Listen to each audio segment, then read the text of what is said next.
Buenos días, buenas tardes, buenas noches. Vamos a empezar entonces con nuestra última clase del año, nuestro último tema del año, que tiene que ver con función de Gibbs, constante de reacción y equilibrio químico. Seguramente ya han visto este tema, pero lo vamos a revisar. Vamos a revisar la idea de equilibrio químico a partir de la función de Gibbs. Tenemos las tres derivadas parciales que ustedes ya conocen, y tenemos la expresión para una mezcla de gases ideales. Ya dijimos en propiedades coligativas que las sustancias diluidas se pueden tratar como gases ideales, de manera que vamos a utilizar ya sea la expresión de presiones, ya sea la expresión de concentraciones, para poder indicar el potencial químico de cada sustancia, en este caso en una reacción química.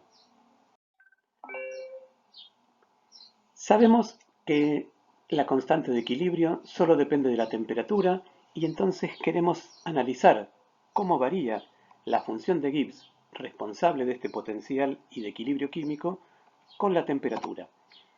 Ya lo hemos visto, todo lo que hay que hacer es ir a parar a la definición, acomodar los términos y llegar a esta expresión que nos interesa, conocida como la ecuación de Gibbs-Helmholtz.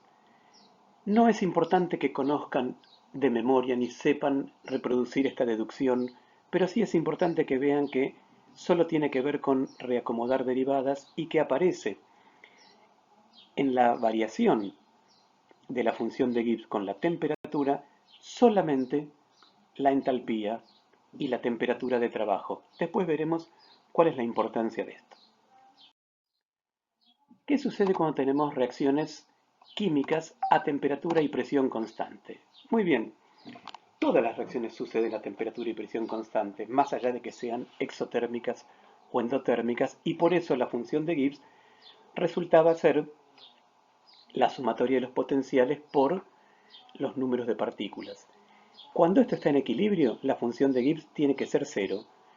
Cuando planteamos la condición de espontaneidad, planteamos que la sumatoria de los coeficientes estequiométricos por los potenciales químicos sea menor o igual que cero. El caso del menor tiene que ver con la reacción fuera del equilibrio y el caso del igual con la situación de equilibrio.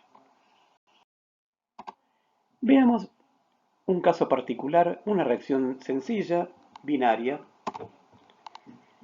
Escribimos la variación de la función de Gibbs de esta manera y usamos un indicador, esta letra que tiene forma extraña, para decir cómo avanza la función. Esto quiere decir simplemente que el número de moles de A y el número de moles de B aumentan y decrecen en la misma proporción. Por eso usamos una única letra.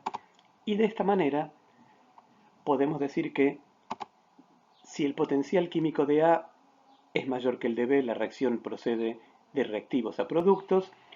Si es contrario, procede en sentido contrario, y que cuando los potenciales químicos sean iguales, podemos decir entonces que la reacción está en equilibrio. Esto ustedes ya lo conocen, pero lo estamos usando a modo de repaso. Examinemos entonces qué pasa cuando no tenemos ya dos componentes y recordemos que cuando hablamos de sistemas gaseosos ideales, pueden ser realmente en fase gaseosa o en fase líquida a baja concentración. Tenemos ahora una ecuación química genérica ya con cuatro componentes y tenemos estas relaciones. El delta G de la reacción es la diferencia entre el G total de productos y reactivos, que lo escribimos como la suma de los productos por los reactivos, y en términos de los potenciales químicos, simplemente cada potencial químico, que es la función molar de Gibbs, por su coeficiente estequiométrico. Esto nos da entonces el valor de delta G de la reacción. Hemos avanzado, ya tenemos entonces el delta G de la reacción, que sabemos que tiene que ser igual a cero en el equilibrio, escrito en función de valores de tablas, como los mu, y los coeficientes estequiométricos. A esta última ecuación, entonces, que está hecha a partir de los potenciales químicos ya fuera del equilibrio, tenemos que anexarle lo que conocemos acerca de cómo escribir los potenciales químicos a partir de las presiones. Vean entonces que cada uno de los términos tiene una forma, como pueden encontrar, y que ahora si combinamos los 4 potenciales químicos tenemos un primer término que tiene todos los potenciales estándar de A, B, C y D, y un término que agrega el potencial químico de cada uno de ellos en situación de reacción, o sea, fuera del potencial estándar y a una presión que no es la presión estándar. Presiones parciales de C, de D, de A y de B son las que figuran en la ecuación. Utilizando propiedad de logaritmo, podemos escribir la ecuación de esta manera. Un primer término que contiene todos los potenciales químicos estándar, el delta G0. Y una segunda expresión que, sacando factor común R por T, contiene los logaritmos de las presiones parciales sobre la presión estándar elevados a los coeficientes estequiométricos. Seguramente ustedes conocen esta expresión. Lo que está contenido dentro del logaritmo se conoce como cociente de reacción.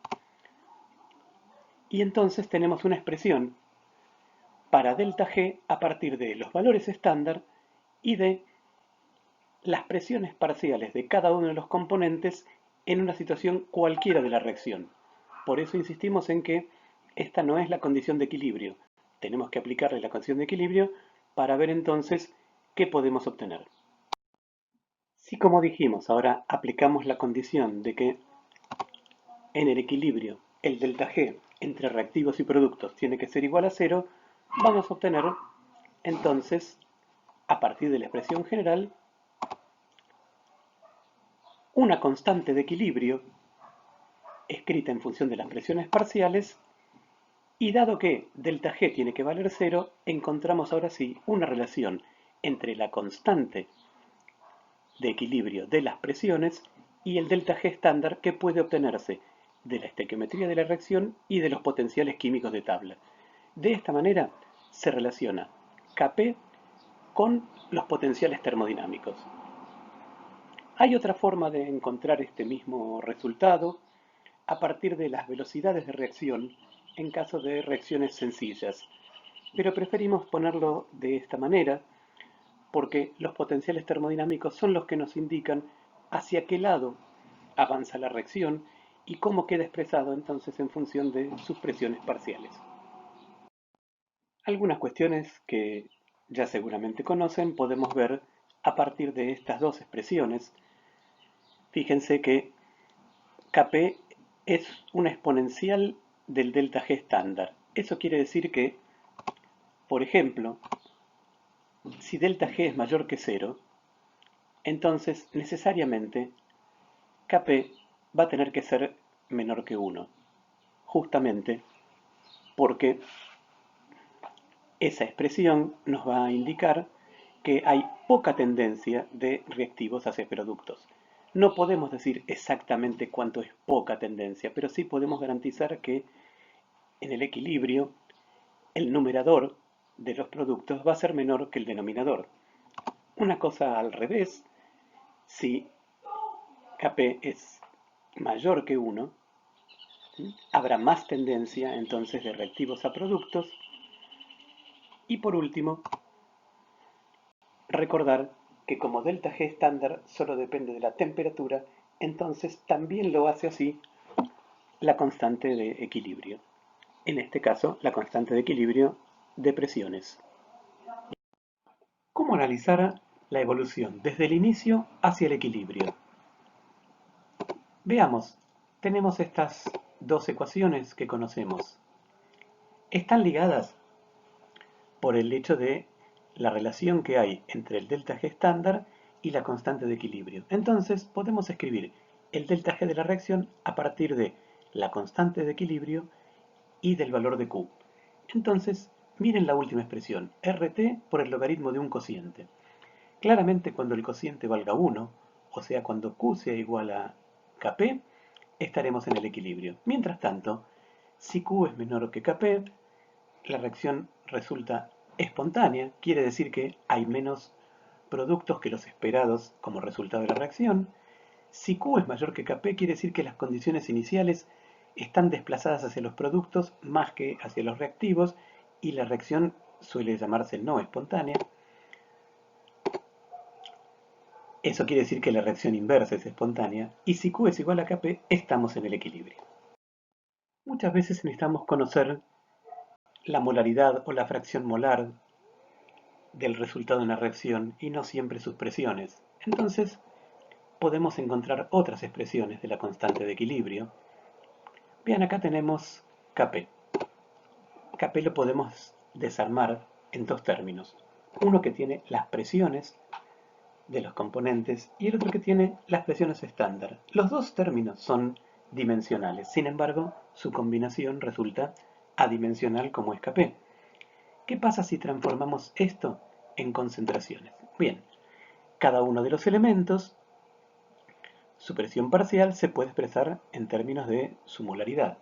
Y entonces podemos escribir un Kc que si bien ahora tiene unidades, se puede utilizar y calcular a partir de Kp como tienen en la ecuación. En el caso particular de que la reacción sea equimolar, entonces Kc y Kp son la misma constante, es indiferente trabajar con una o con otra. Lo que hay que tener cuidado es que Kc no puede obtenerse en general a partir de la función de Gibbs porque al ser dimensional no podríamos obtenerla desde un logaritmo. Esto lo vamos a ver en algunos de los problemas. Terminamos entonces esta primera parte con el planteo del equilibrio y los desarrollos y vamos a ver en la segunda parte algunos ejemplos de cómo aplicar esto a los cálculos de concentraciones y a las variaciones de la constante con la temperatura.